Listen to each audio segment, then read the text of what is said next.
नमस्कार दोस्तों, आपका स्वागत है। दोस्तों, आज हम करेंगे इस पीटी की वस्तुनिष्ठ सामान्य विज्ञान रिवाइज योरसेल्फ सेट नंबर 75। तो चलिए दोस्तों, फिर शुरू करते हैं। पहला प्रश्न, प्रतिध्वनि का कारण क्या है? दोस्तों, ध्वनि का परावर्तन ही प्रतिध्वनि का कारण है। अगला प्रश्न नंबर 2, झूला झूलते समय कोई व्यक्ति झूले पर खड़ा हो जाए तो उसका आवर्तकाल कैसा होगा? दोस्तों, झूला झूलते समय कोई व्यक्ति झूले पर खड़ा हो जाए तो उसका आवर्तकाल घट जाएगा। अगला प्रश्न नंबर 3, यदि झूले पर एक व्यक्ति के स्थान पर दो व्यक्ति बैठ जाएं तो आवर्तकाल कैसा होगा? दोस्तों, यदि झूले पर एक व्यक्ति के स्थान पर दो व्यक्ति बैठ जाएं तो उसका आवर्तकाल अपरिवर्तित रहेगा। अगला प्रश्न नंबर 4, सेकेंडरी पेंडुलम का आवर्तकाल कितना होता है? दोस्तों, सेकेंडरी पेंडुलम का आवर्तकाल 2 सेकंड का होता है। अगला प्रश्न नंबर 5, केशिका नली में जल का ऊपरी सतह कैसा होता है? दोस्तों, केशिका नली में जल का ऊपरी सतह उत्तल होता है। अगला प्रश्न नंबर 6, द्रव का घनत्व अधिक होने पर पृष्ठ तनाव कैसा होता है? दोस्तों, द्रव का घनत्व अधिक होने पर पृष्ठ तनाव भी बढ़ जाता है। अगला प्रश्न नंबर 7, पारे को जब एक बर्तन में रखा जाता है तो कैसा मेनिस्कस बनता है? दोस्तों, पारे को जब एक बर्तन में रखा जाता है तो उत्तल मेनिस्कस बनता है। अगला प्रश्न नंबर 8, ऊंचाई बढ़ने से वायुमंडलीय दाब पर क्या प्रभाव पड़ता है? दोस्तों, ऊंचाई बढ़ने से वायुमंडलीय दाब घटता है। अगला प्रश्न नंबर 9, एक बार इसके बराबर होता है? दोस्तों, एक बार 10⁵ पास्कल के बराबर होता है। अगला प्रश्न नंबर 10, किसी वस्तु का भार अधिकतम किस में होता है? दोस्तों, किसी वस्तु का भार अधिकतम निर्वात में होता है। अगला प्रश्न नंबर 11, पृथ्वी की अपेक्षा चंद्रमा का द्रव्यमान लगभग कितना है? दोस्तों, पृथ्वी की अपेक्षा चंद्रमा का द्रव्यमान 1/81 है। अगला प्रश्न नंबर 12, भूस्थायी उपग्रह पृथ्वी के चारों ओर कितने घंटे में चक्कर लगाता है? दोस्तों, भूस्थायी उपग्रह पृथ्वी के चारों ओर 24 घंटे में एक चक्कर लगाता है। अगला प्रश्न नंबर 13, पृथ्वी पर वायुमंडलीय दाब का क्या कारण है? दोस्तों, पृथ्वी पर वायुमंडलीय दाब का कारण गुरुत्वाकर्षण है। अगला प्रश्न नंबर 14, पृथ्वी का पलायन वेग कितना है? दोस्तों, पृथ्वी का पलायन वेग 11.2 किलोमीटर प्रति सेकंड है। अगला प्रश्न नंबर 15, जब कोई वस्तु ऊपर से गिराई जाती है तो उसका भार कैसा होता है? दोस्तों, जब कोई वस्तु ऊपर से गिराई जाती है तो उसका भार परिवर्तनशील होता है। अगला प्रश्न नंबर 16, ग्रहों की गति के नियम को किसने प्रतिपादित किया था? दोस्तों, ग्रहों की गति के नियम को केपलर ने प्रतिपादित किया था। अगला प्रश्न नंबर 17, एक जेट इंजन किस सिद्धांत पर कार्य करता है? दोस्तों, एक जेट इंजन रैखिक संवेग के संरक्षण सिद्धांत पर कार्य करता है। अगला प्रश्न नंबर 18, एक गेंद को क्षैतिज से कितने कोण पर फेंकने पर वह अधिकतम क्षैतिज दूरी तय कर सकेगी? दोस्तों, एक गेंद को क्षैतिज से 45 डिग्री के कोण पर फेंकने पर वह अधिकतम क्षैतिज दूरी तय कर सकेगी। अगला प्रश्न नंबर 19, वायुमंडल में बादलों के तैरने का क्या कारण है? दोस्तों, वायुमंडल में बादलों के तैरने का कारण उसका घनत्व है।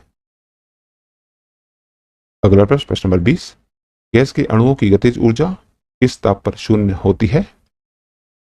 दोस्तों, गैस के अणुओं की गतिज ऊर्जा -273 डिग्री सेल्सियस के तापमान पर शून्य हो जाती है।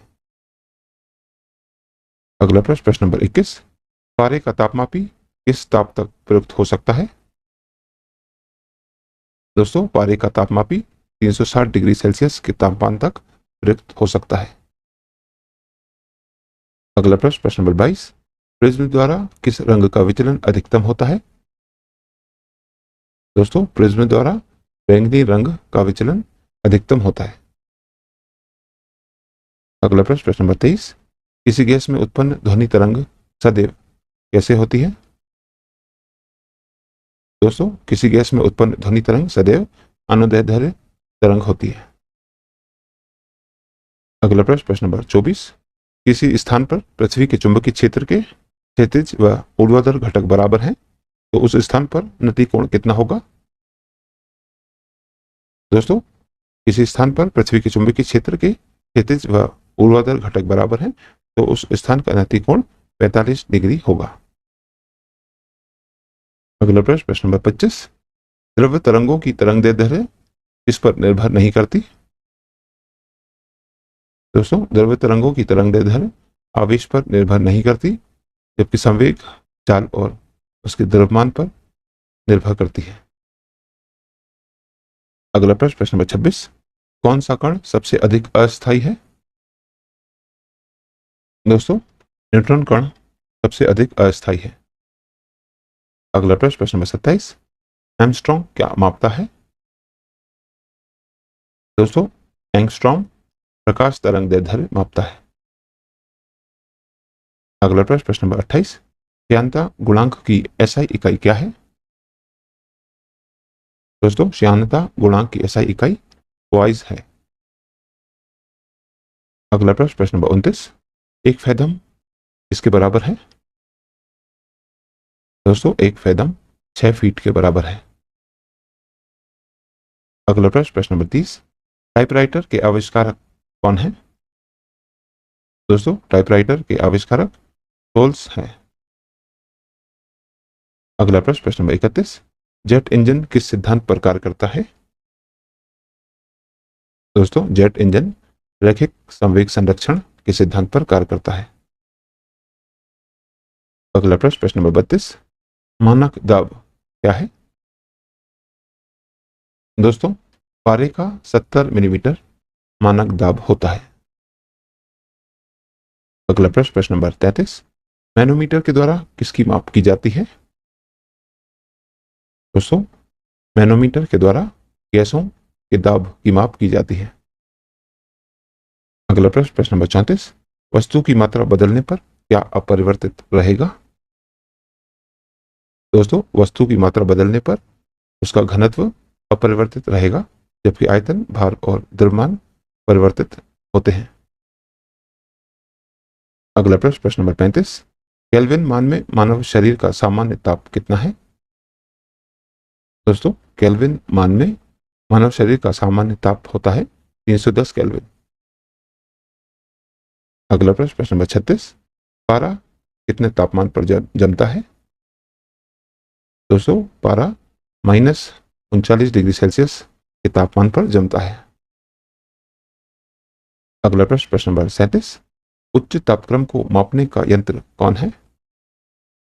दोस्तों, उच्च तापक्रम को मापने का यंत्र पायरोमीटर है।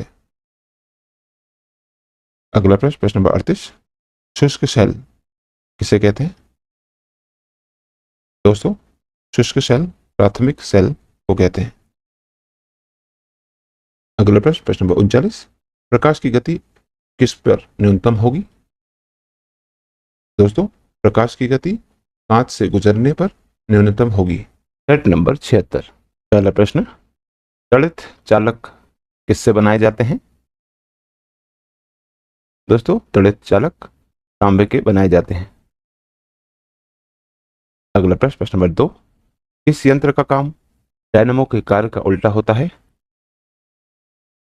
दोस्तों, वह यंत्र है मोटर, जिसका काम डायनामो के कार्य का उल्टा होता है। अगला प्रश्न, प्रश्न नंबर 3, चुंबकीय क्षेत्र किससे मापा जाता है? दोस्तों, चुंबकीय क्षेत्र फ्लक्सोमीटर से मापा जाता है। अगला प्रश्न, प्रश्न नंबर 4, नति और चुंबकीय भूमध्य रेखा के बीच का कोण कितना है? दोस्तों, नति कोण और चुंबकीय भूमध्य रेखा के बीच का कोण 0 डिग्री का है। अगला प्रश्न, प्रश्न नंबर 5, उत्तरी चुंबकीय ध्रुव का नमन कोण कितना होता है? दोस्तों, उत्तरी चुंबकीय ध्रुव का नमन कोण 90 डिग्री का होता है। अगला प्रश्न, प्रश्न नंबर 6, स्कूटर के आविष्कारक कौन है? दोस्तों, स्कूटर के आविष्कारक रॉड शाह हैं। अगला प्रश्न, प्रश्न नंबर 7, कॉस्मिक किरणों की खोज किसने की थी? दोस्तों, कॉस्मिक किरणों की खोज विक्टर हेस ने की थी। अगला प्रश्न, प्रश्न नंबर 8, नाभिकीय रिएक्टरों में ऊर्जा किसके द्वारा उत्पन्न होती है?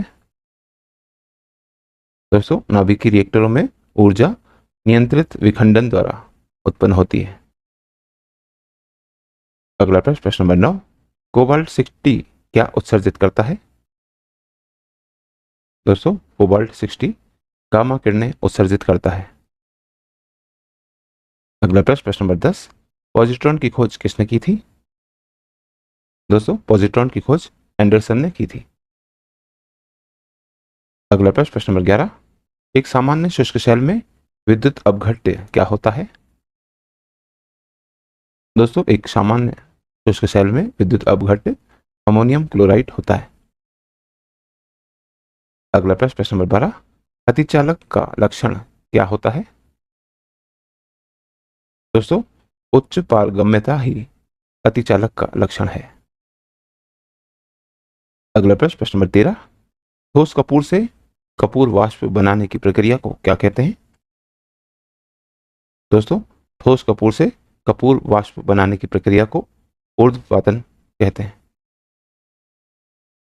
अगला प्रश्न, प्रश्न नंबर 14, वैज्ञानिक आर्किमिडीज किससे संबंधित हैं? दोस्तों, वैज्ञानिक आर्किमिडीज ग्रीस से संबंधित हैं। अगला प्रश्न, प्रश्न नंबर 15, वह यूरेनियम जिसमें निम्न समस्थानिक की समृद्धता है वह कौन है? दोस्तों, वह यूरेनियम है, यूरेनियम 235, जिसमें निम्न समस्थानिक की समृद्धता है। अगला प्रश्न, प्रश्न नंबर 16, ब्रह्मांड में कौन सा तत्व सर्वाधिक मात्रा में पाया जाता है? दोस्तों, ब्रह्मांड में हाइड्रोजन तत्व सर्वाधिक मात्रा में पाया जाता है। अगला प्रश्न, प्रश्न नंबर 17, चुंबकीय याम्योत्तर और भौगोलिक याम्योत्तर के बीच के कोण को क्या कहते हैं? दोस्तों, चुंबकीय याम्योत्तर और भौगोलिक याम्योत्तर के बीच के कोण को चुंबकीय दिक्पात कहते हैं। अगला प्रश्न, प्रश्न नंबर 18, सबसे अधिक भेदन क्षमता किसकी होती है? दोस्तों, सबसे अधिक भेदन क्षमता गामा किरणों की होती है।